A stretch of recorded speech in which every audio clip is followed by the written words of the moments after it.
Kalau Anies nggak ada prestasinya ya, seperti yang kita barusan bahas tadi, prestasinya minim, ada tapi minim. Nggak ada, Mas. Nggak ada ya? Nggak ada. Kalau prestasinya nggak ada, kenapa Nasdem mencapreskan ya? Kira-kira. Pencitraannya kenceng, Mas. Jadi Berarti sekarang eranya era post-truth, bukan Iya. bukan objektif, tapi karena kayak Jokowi zaman dulu ya, pencitraannya gitu kan? no comment itu. Oh, no comment. I don't know soal itu. Tapi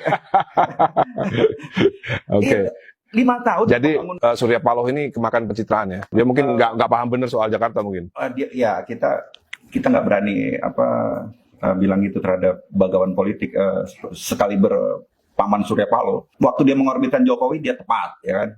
Nah sekarang tes case lagi di Anies. Ya Mas Dani kan respect banget sama Pak Surya Paloh, saya juga lah, dia orang tua gitu kan. Kita lihat aja nanti apakah Anies bisa dapat tiket. Pertama, kita ke 5 tahun sudah berlalu, yaitu jaminan kesehatan warga Jakarta ternyata sudah diperhatikan dengan sedemikian rupa oleh Anies Baswedan. Selama menjabat sebagai orang nomor 1 di DKI Jakarta, banyak kebijakan hingga program yang telah ia jalankan. Satu di antaranya adalah ruang lingkup kesehatan. Berdasarkan data Pemprov DKI Jakarta, sebanyak 98,54% warga ibu kota sudah menjadi peserta jaminan kesehatan nasional, di mana Pemprov DKI memberikan subsidi sebesar 4,7 juta anggota premi JKN. Ini akan diberikan subsidi dan juga memberikan deteksi dini faktor penyakit menular yang presentasenya semakin tahun semakin tinggi, yaitu 489%. Lalu kita ke slide berikutnya. Di sini kita akan lihat data-data juga masih terkait kesehatan. Selain dari Dinkes DKI Jakarta, ini juga memberikan 4 layanan gratis jaminan kesehatan tambahan, diantaranya jaminan darah bebas HIV dan juga hepatitis, kemudian jaminan layanan ambulans gawat darurat, jaminan layanan kesehatan korban kekerasan, dan juga terakhir jaminan pemeriksaan kesehatan untuk tokoh agama, pengemudi jaklingko, dan juga orang yang membutuhkan.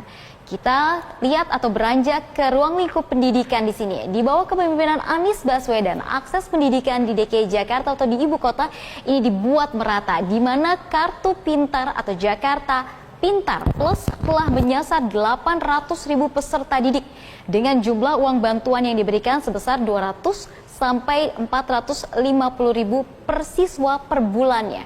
Data pun menunjukkan 100% penerima KJP Plus terdaftar sebagai peserta didik, sehingga dana yang disalurkan sudah tepat sasaran. Lalu Pemprov DKI Jakarta juga punya program Kartu Jakarta Mahasiswa Unggul yang dapat diakses di 105 PTN di seluruh Indonesia dan juga di 14 perguruan tinggi swasta di DKI Jakarta. Indonesia memilih untuk memiliki demokrasi sejak tahun 99. Sudah 26 tahun perjalanan demokrasi di Indonesia. Demokrasi adalah cara untuk mengambil keputusan secara damai dan mengelola kepentingan yang berbeda secara damai. Dengan demokrasi ini, maka rakyat memiliki kesetaraan kesempatan untuk menentukan pilihan, baik pilihan kebijakan maupun pilihan orang. Nah, sejauh ini Indonesia bisa menjadi contoh salah satu negara yang memiliki kematangan dalam berdemokrasi. Apa ciri kematangan berdemokrasi?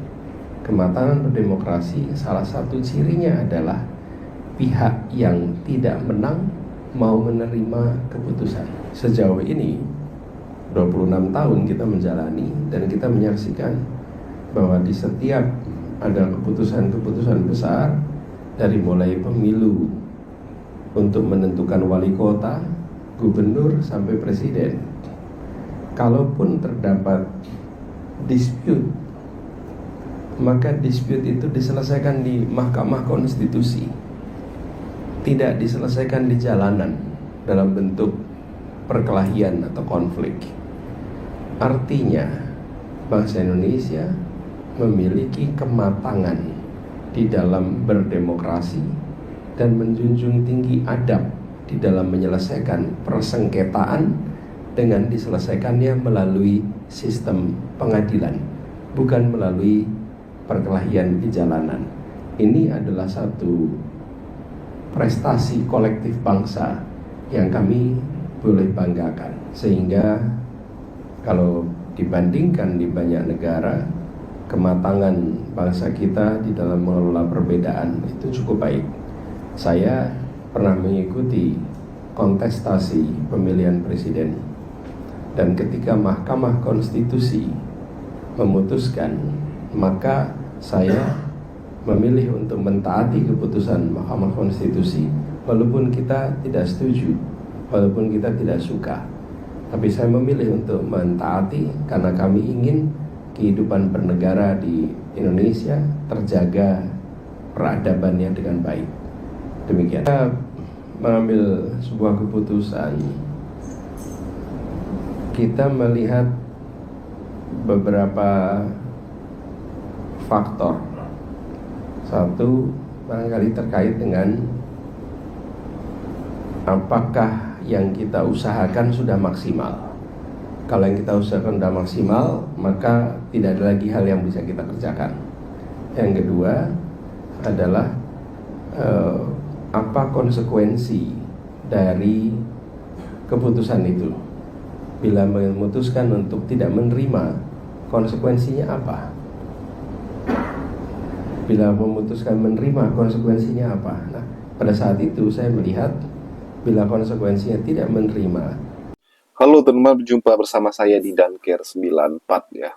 Kali ini kalau kita melihat bagaimana Ahmad Dhani bersama dengan rekannya teman-teman ya, seolah-olah ya merendahkan Anies teman-teman ya, menyindir Anies yang kala itu akan maju sebagai calon presiden ya pada saat itu. Dan dari pembahasannya sih ya, seolah-olah ya Anies ini tidak punya prestasi dan sebagainya.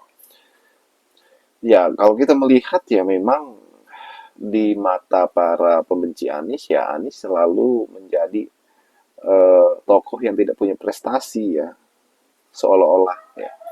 Padahal Anies itu adalah, kalau kita mau melihat, mau searching, mau flashback ke belakang ya, Anies itu juga mempunyai prestasi yang sangat hebat teman-teman. Siapa gubernur yang membangun JIS ya, stadion yang sangat besar ya, milik Jakarta ya, kemudian stadion tersebut bisa selesai dalam tekanan politik yang sangat luar biasa ya. Kemudian pada saat pandemi COVID ya, Anies menceritakan bahwa bagaimana ia menyelesaikannya teman-teman. Kemudian sirkuit Formula E yang kurang lebih 50 hari diselesaikan ya. Dan akhirnya membawa event-event internasional ya ke Jakarta. Kemudian bagaimana untuk menuntaskan kemiskinan, membantu masyarakat kecil, membuat rusun, dan banyak lagi ya yang Anies kerjakan teman-teman. Ya itulah kenapa namanya menjadi naik elektabilitasnya pada saat itu ya, kemudian menjadi calon presiden. Itu adalah berkat daripada kerja nyata yang ia kerjakan di Jakarta ya kan. Dan per hari ini aja bagaimana ia ya menjadi tokoh yang benar-benar membuat partai teman-teman ya, Gerakan Rakyat, nama yang sangat baik ya untuk Pilpres 2029 nanti. Dan ini adalah hal yang kita tunggu-tunggu ya. Nah, kalau kita bandingkan Anies dengan Ahmad Dhani ya jauh sekali berbedanya ya. Ahmad Dhani musisi teman-teman ya. Kemudian masuk ke dunia politik ya. Beliau itu adalah kader Partai Gerindra. Saat ini anggota DPR ya. Dan kalau kita melihat juga, inilah kenapa aturan syarat sebagai DPR ini juga sulit ya teman-teman ya. Karena SKCK ya kemudian dipertanyakan ya. Karena Ahmad Dhani ini dulu pernah menjadi narapidana ya. Kemudian menjadi anggota dewan. Bagaimana menurut kalian?